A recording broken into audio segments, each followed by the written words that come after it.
वैजापूरचे रामगिरी महाराज यांच्या विधानानंतर आता संभाजीनगरच्या सिटी चौकात तणाव निर्माण झालेला आहे। संभाजीनगरच्या सिटी चौकातील पोलीस ठाण्याबाहेर मोठ्या प्रमाणात मुस्लिम समाज एकवटलेला आहे।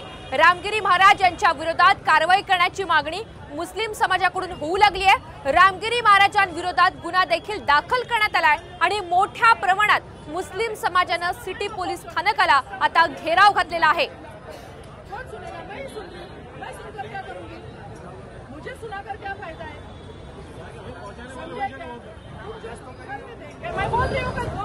कोणीतरी एक महंत आहे सद्गुरू नावाचा, मला असं वाटतं की तो महंतही नाही आहे, तो कोई पुजारी नाही आहे, कोई धार्मिक गुरु नाही आहे, तो गुंडा मवाली सारखा आहे।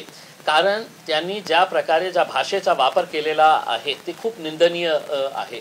मुस्लिम समाज, जगात जे राहणारे मुस्लिम समाज आहे ते आपल्या प्रॉफेट मोहम्मद यांच्या विरोधात एकही शब्द ऐकायला तयार नाही आहे। म्हणून हे जे सगळं ते बोलत होते, आम्हाला असं वाटत आहे की हे सगळं स्क्रिप्टेड आहे। तर आपण पाहतो एकंदरीत संभाजीनगरमध्ये हा तणाव निर्माण झालेला आहे आणि गुन्हा दाखल झाल्यानंतर रामगिरी महाराज यांनी नेमकी काय प्रतिक्रिया व्यक्त केली आहे, सविस्तर पाहूया।